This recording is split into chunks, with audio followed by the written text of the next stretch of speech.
This Week in Richmond is made possible in part by Dignity Memorial, caring for our communities with a network of funeral homes and cemeteries in Virginia and throughout North America. More information about Dignity Memorial's providers is online at dignitymemorial.com. Alpha Natural Resources. Consistent with its Running Right process, Alpha is an energy company committed to being a leader in mine safety and an environmental steward. We fuel progress around the world. More information at alphanr.com. The Virginia Chamber of Commerce, the voice of the Virginia business community, working in legislative, regulatory, and political arenas to promote the free enterprise system. Information at vachamber.com. It's amazing what my students with special needs can accomplish. Their pride is priceless. That's why I teach.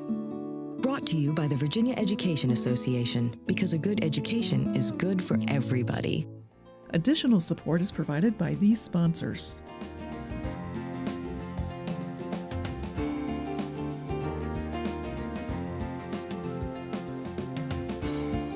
And by the members of Virginia's public television stations. Thank you.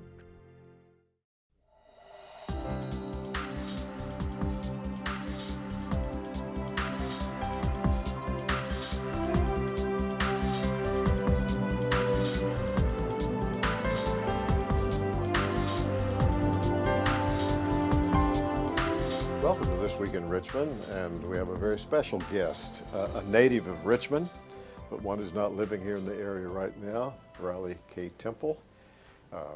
Since 1993, forming Temple Strategies and work that you've done in Northern Virginia and in the district. If I took the time to read all a part of your career so far, then we'd be saying goodbye to our audience, and they wouldn't hear more. But I mean, awards of all kinds, serving on the board of a sister PBS station in Northern Virginia, WIDA, documents that you have that are in all kinds of archives and special places. But the focus of what we'll talk about today, and my opportunity to get acquainted with you, I've known a member of your family, but had not met you, was in the early part of July, a major op-ed that appeared in the Richmond Times-Dispatch, right at the time when there was the furor going on down in South Carolina about the flag and all, and conversations that started, and people were talking some about the monuments in Richmond, Monument Avenue. And without my reading it, but I'd like for you to tell some of our audience some of what you said in that. The part that really was so eye-catching was when you said, don't tear them down, but let them become teaching times and teaching places and teaching moments.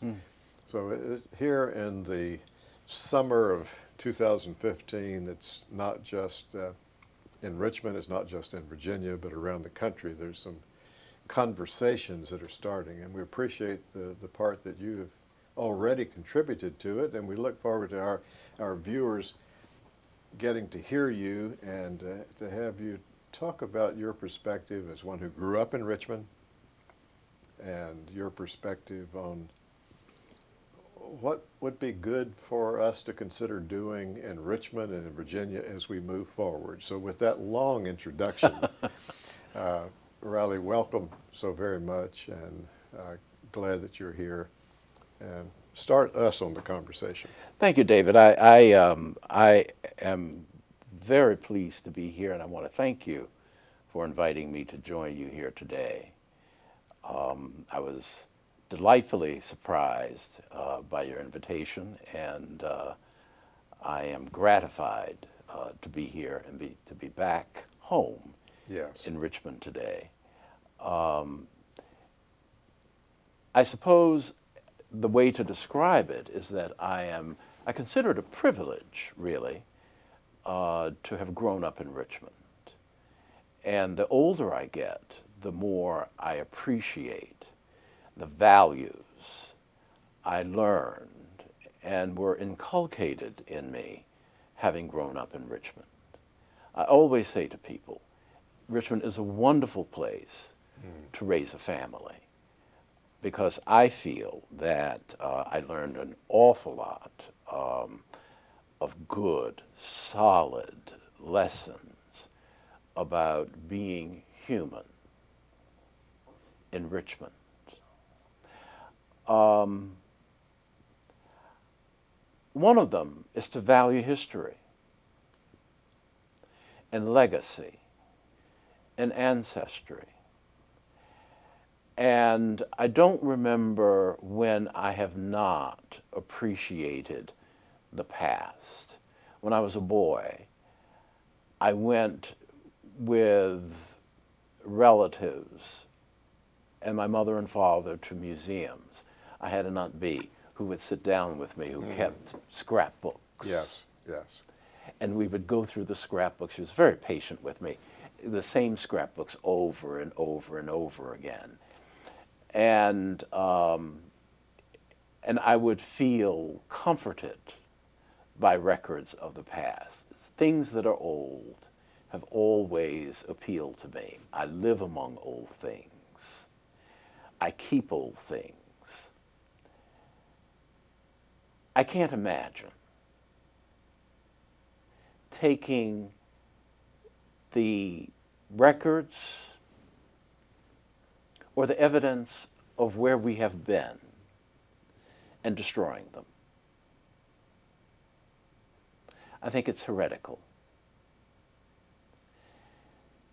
It's as if you were to go into a library and pull shelves off the books off the shelves. It seems to me.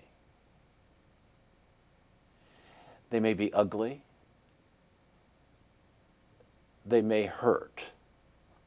But for heaven's sakes, don't pull them off. You must learn about them.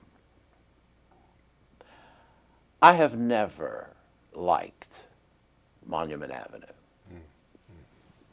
Right.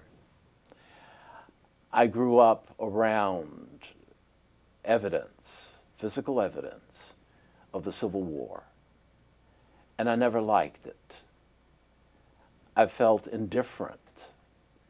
In fact, there was evidence in that op-ed that I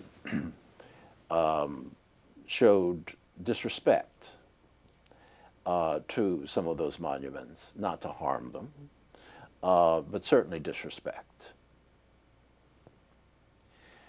But if you pull those monuments down, you don't tell the story that includes my people.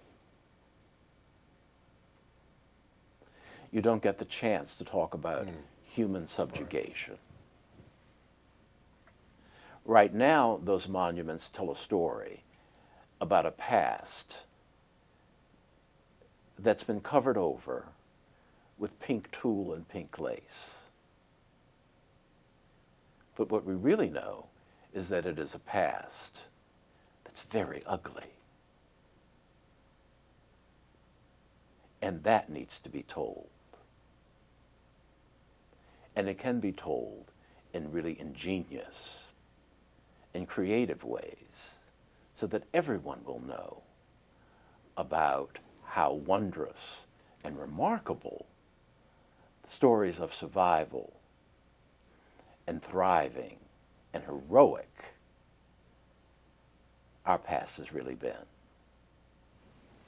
You know, as one who grew up and attended segregated schools, I'm so delighted that here on Capitol Square, that when school children now come to visit, that the newest monument is Barbara John's. It's the story of the resistance of some high school students and their involvement in getting attorneys involved with them and that whole effort that took place. I would say I look forward to the next monument being one to Virginia's Indians and the tribes choosing that word instead of Native Americans. That's their choice, not mine. That's their choice. The one to follow that here on Capitol Square is recognizing some of the great women who've been leaders in the Commonwealth, because other than Barbara Johns and maybe one of the other youngsters over at that monument, they're all males that are there. Males from George Washington's time on through the Civil War time. And so in a way, unlike Monument Avenue that has only included one new monument in recent history, the ones here on Capitol Square that are visited a great deal have the good and the bad and the ugly in our history that can be seen. And in the time since you've written this, have you had folks in any way perhaps criticize you from both sides of some saying, what do you mean they shouldn't be torn down, and others saying that maybe you even went too far in what you were suggesting? Well, you know, what's interesting is that, well, of course, you know, both sides. I mean, there are Yes. people who've called me a hater and a bigot and a racist, and then I'm full of bile and all those ugly things. Mostly, and, you know, and one person in particular, someone I respect greatly, Professor Annette Gordon-Reed of Harvard, who teaches both at the law school at Harvard and is a tenured history professor as well, said that her preference would be to take them down, but she's not from Richmond, and she's not a Virginian.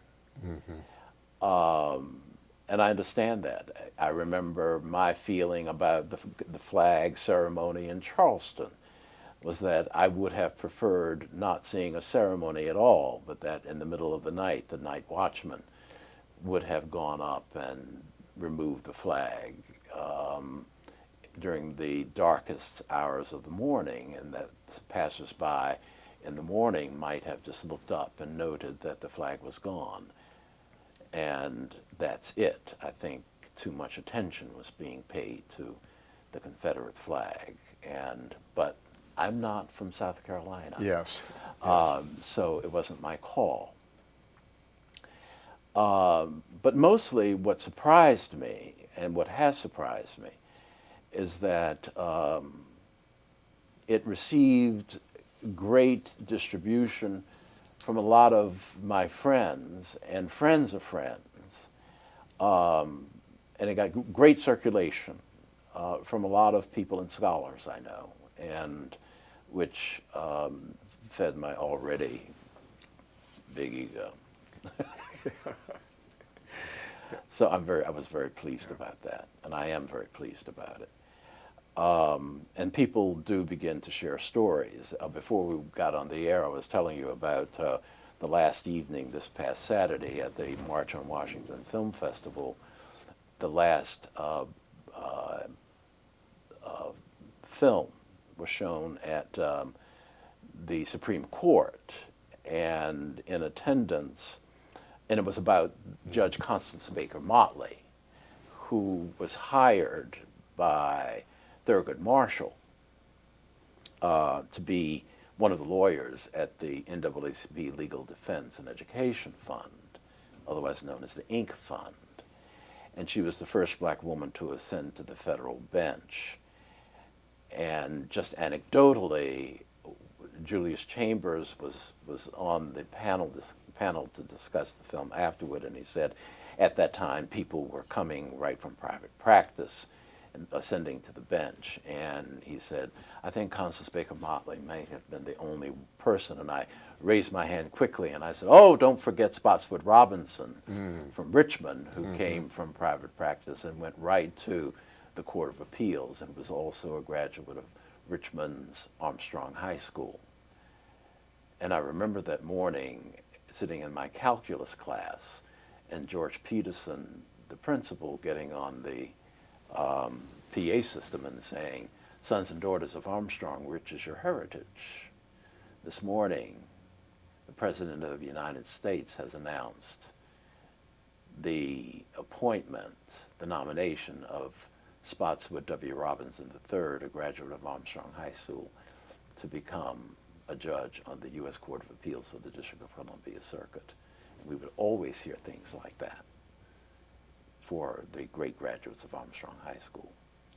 Just an aside. Yes. Anyway, but at the end of the evening, and Constance Baker Motley's son was there, and Thurgood Marshall's son was there, Thurgood Marshall Jr. He was talking about taking a tour of West Point with his father and coming to a room of photographs of all of the West Point graduates, the generals who had been killed in battle.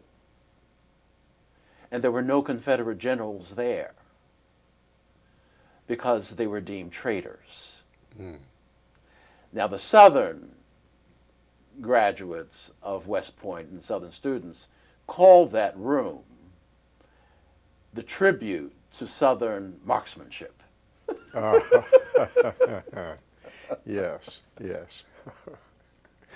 Well, you know, in addition to your law degree from Georgetown after college, you've more recently been involved in some theological studies. Yes. And that too seems to be a part of the history that you are enjoying. Yeah. You know, we were talking before the program, and we wanted to talk on it some for our viewers, that just this week as we're having the conversation, a second editorial from the Richmond Times-Dispatch saying that it is time for Virginia once more to lead the nation in a Truth and Reconciliation Commission that should take place nationally. And as I read that and have shared that with some friends, it appears that they're speaking of a new reconstruction, of a new time to look at where we are as peoples here in Virginia, and to have a time of reconciliation that we have not really had. Any thoughts or perspectives? Oh, where do we begin? Well, first let's note the fact that this comes from the Times-Dispatch, the venerable conservative newspaper known as the Times-Dispatch. And we should pause and ponder that development. And of course the development that it has called for a museum. Yes. Of slavery in history. I think it should go beyond slavery, by the way.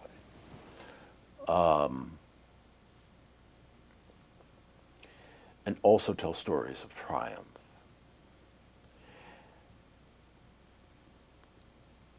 Yeah, I'm looking at some of the words of the editorial. Yes. Speaking of the bottom, as Richmonders know it and visitors to Richmond, that the bottom is the place to center such an effort. Restored buildings and burial grounds could be joined by new structures to honor the slaves and those who made the long march to freedom and equality. Well, I love the metaphor. And I love, and when I think of metaphor, of course, I think of Scripture. Mm-hmm. What does it mean? Truth and reconciliation is a time when you come together, when you realize, I have reached that point of a bottom. There's no other place to go other than to say, here we are. Let's now speak our truths.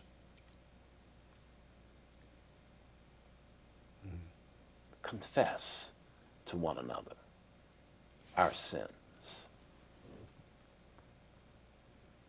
so that we may be reconciled to one another. Love one another.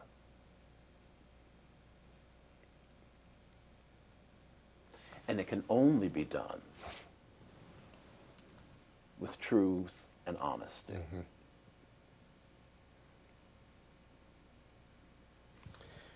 Well, I think for the Times-Dispatch, and they refer to this Shockoe Bottom dynamic history. For them to be, in some sense, journalistically taking the lead, because again, this is not even some other papers that some might thought would have done this. This is the editorial page of the Times-Dispatch. We shall see here in 2015 if this begins to resonate with elected leaders, with community leaders. Well, will it? I think it's a fair question. You know, one of the things I think has happened, and one of the questions we have asked over and over again,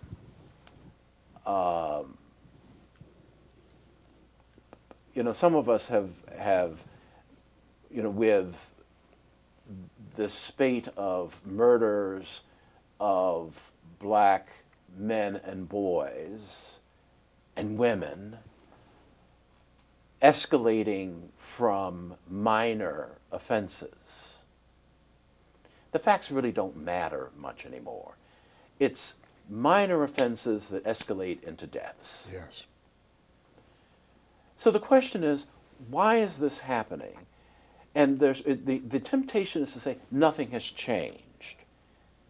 And that's really not true, obviously, and it's not fair.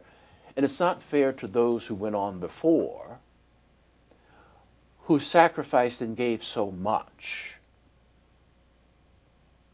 such that we are where we are today.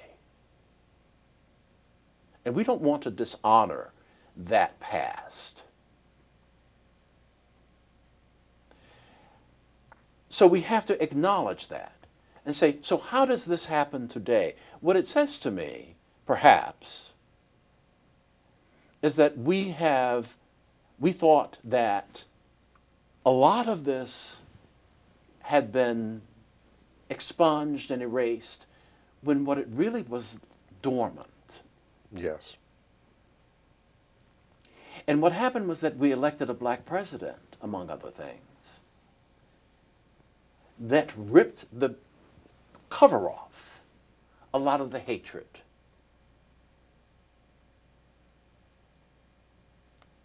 And we saw it revealed for all of its ugliness in so many ways. And we have not been able to deal with it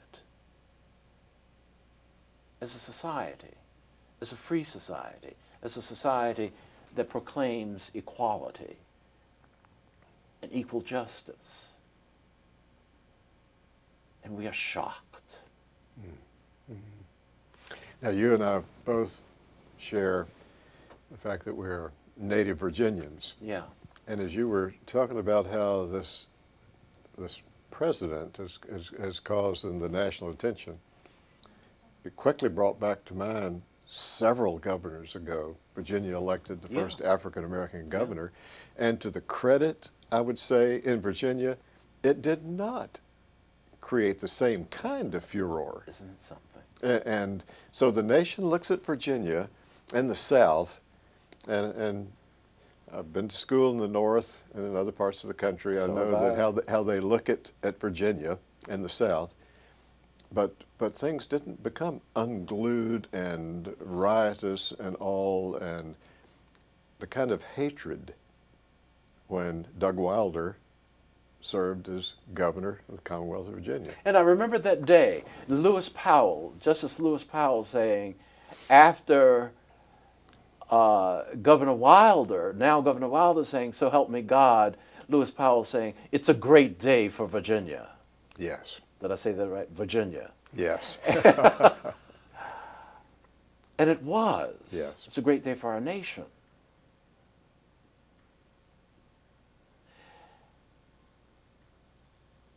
And how fitting, therefore, as I think about it, that the Times-Dispatch calls for truth and reconciliation. Yes.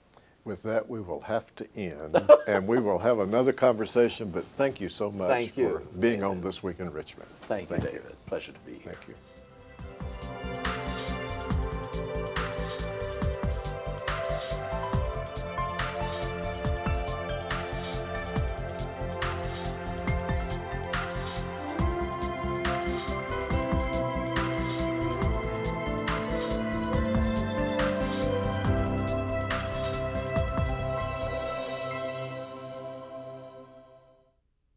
This Week in Richmond is made possible in part by Dignity Memorial, caring for our communities with a network of funeral homes and cemeteries in Virginia and throughout North America. More information about Dignity Memorial's providers is online at dignitymemorial.com. Alpha Natural Resources, a leader in mine safety and an environmental steward. The Virginia Chamber of Commerce, the voice of the Virginia business community. The Virginia Education Association, because a good education is good for everybody. Additional support is provided by these sponsors.